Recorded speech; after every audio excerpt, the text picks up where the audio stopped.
Hello दोस्तों। आज हम लोग ऐसे चीज़ के ऊपर बात करेंगे जो हम में से कई लोग या फिर आप भी करते होंगे। ये एक आदत है जो बीमारी बन जाता है। आपने टाइटल तो पढ़ ही लिया होगा। जी हाँ, हम प्रोक्रेस्टिनेशन के ऊपर बात करेंगे कि ये क्या है, इसका हमारे जीवन पर क्या असर पड़ता है और इससे कैसे बचा जा सकता है। तो चलिए पहले बात करते हैं प्रोक्रेस्टिनेशन है क्या। प्रोक्रास्टिनेशन एक आदत है किसी भी काम को अवॉइड करते रहने की, जानते हुए वो काम मेरे लिए ज़रूरी है और वो आप चाहते हैं उस काम को कंप्लीट करना, फिर भी किसी वजह से नहीं कर पाते हैं। इसी को प्रोक्रास्टिनेशन कहते हैं। प्रोक्रास्टिनेशन के भी दो टाइप्स हैं, गुड एंड बैड। चलिए मैं आपको एग्जांपल देते हुए समझाता हूँ। मान लीजिए एक व्यक्ति है जिसका नाम राम है और राम ऑफिस में काम करता है। राम को टास्क मिला है, उसको प्रेजेंटेशन तैयार करना है एक ज़रूरी मीटिंग के लिए जो कि 2 हफ्ते में होने वाली है। लेकिन वो प्रेजेंटेशन ना तैयार कर वो पहले कुछ दिन उस प्रेजेंटेशन के लिए ज़रूरी पॉइंट आउटलाइन करता है और उसके बारे में जानकारी जुटाता है। राम अपने प्रेजेंटेशन को जानबूझकर टालता गया ताकि वो खुद पर काम कर सके और दूसरे लोगों को कैसे अपनी बात मनवा सके।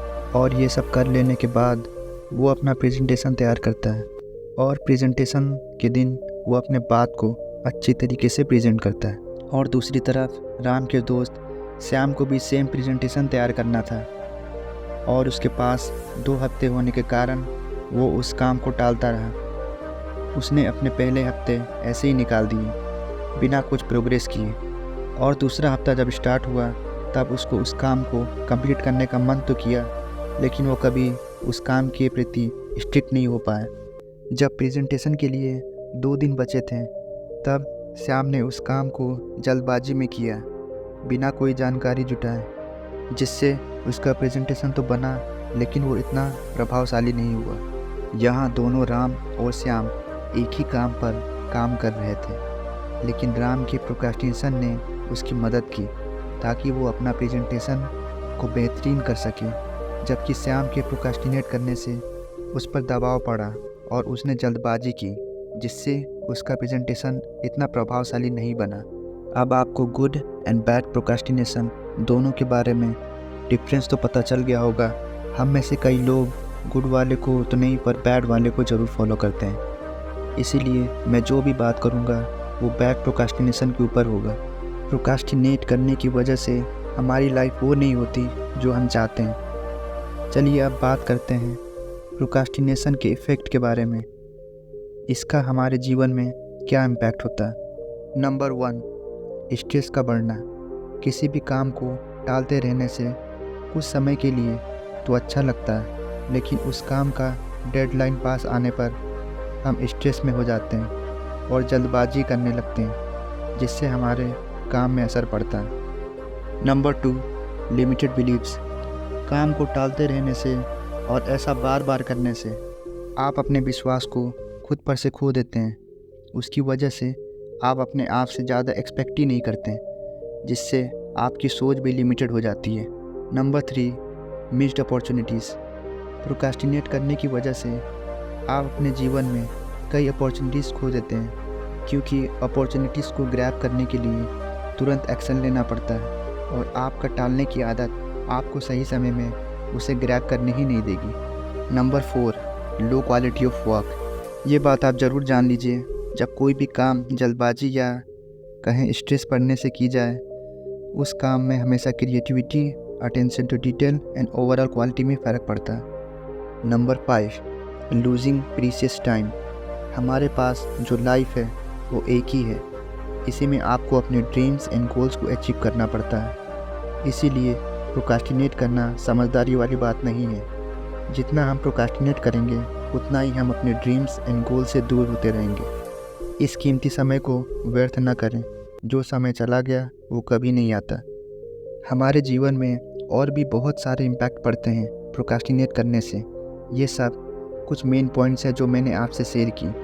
प्रोक्रास्टिनेशन एक हैबिट है जो समय के साथ बढ़ता रहता है और हमें स्ट्रेस, एंजाइटीज़, ब्रोकन ड्रीम्स और लो कॉन्फिडेंस जैसे चीज़ों का सामना करना पड़ सकता है। प्रोक्रास्टिनेट करना छोड़कर खुद को डेवलप करने में समय दीजिए।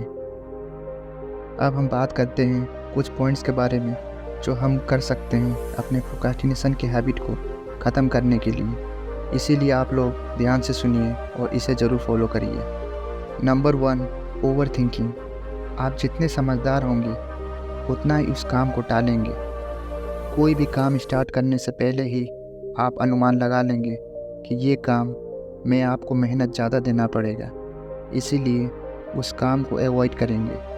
आप चाहेंगे उस काम को करना, लेकिन ओवरथिंक की वजह से नहीं कर पाएंगे। इसीलिए ज़्यादा मत सोचिए, उस काम को करने पे अपना सोच लगाइए। Number 2 minutes rule. अगर आपके सामने कोई भी काम है जिसे 2 मिनट में कंप्लीट किया जा सके, उसको डिले मत करिए, तुरंत कीजिए।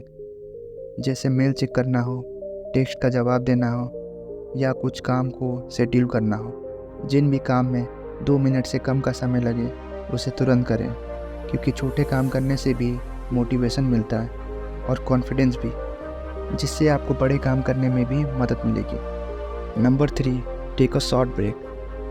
अगर हम कोई भी काम लंबे समय तक करेंगे तो शायद हम मोटिवेट ना रहें। हमें अपने काम में छोटे ब्रेक्स लेने चाहिए, जिससे हम फ्रेश फील करें और हमारी क्रिएटिविटी पर कोई असर ना पड़े। आप एवरी 25 मिनट्स में 5 मिनट का ब्रेक ले सकते हैं और दोबारा अपने काम को स्टार्ट कर सकते हैं। Number 4, stop your distraction. कोई भी ज़रूरी काम करते वक्त अपने आसपास के सारे डिस्ट्रैक्शन को हटा दें, ताकि आप जो कर रहे हैं उस पर फोकस्ड रहें। ऐसा बहुत बार होता है, अपने काम को छोड़कर कुछ और करने का मन करता है जिसमें आपको अच्छा लगे, इसीलिए आप उस काम को टू डू लिस्ट में डालें और अपने काम ख़त्म होने के बाद उस काम को कंप्लीट करें।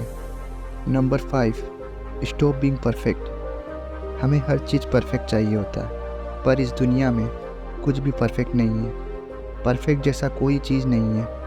हर एक चीज़ में इम्प्रूवमेंट की जा सकती है, इसीलिए कोई चीज़ का परफेक्ट होना नामुमकिन है। हम कोई भी काम करते हैं, हम खुद से एक्सपेक्ट करते हैं हम इस काम को परफेक्ट करेंगे, और जब नहीं कर पाते हैं तो हम उसे टालने लगते हैं। हमें ऐसा नहीं करना चाहिए, भले वो जैसा भी हो। कुछ न करने से करना बेटर है, और ऐसा करने से हम लोग भी कुछ सीखते हैं और हम अगली बार उस काम को और अच्छे से और इम्प्रूवमेंट के साथ करते हैं। ये सारे जो पॉइंट्स मैंने आपसे शेयर किए, इसे आप ज़रूर फॉलो करें, ताकि अपने प्रोक्रास्टिनेशन के हैबिट को ख़त्म कर सकें, क्योंकि आपको भी सक्सेसफुल बनना है। इसीलिए इस हैबिट को ख़त्म करना ज़रूरी है। आज के लिए इतना ही दोस्तों। अगर आपको हमारा वीडियो पसंद आया तो लाइक करें और हमारे चैनल नॉलेज वेब को सब्सक्राइब करें। मैं आपसे मिलता हूँ अगले वीडियो में। धन्यवाद।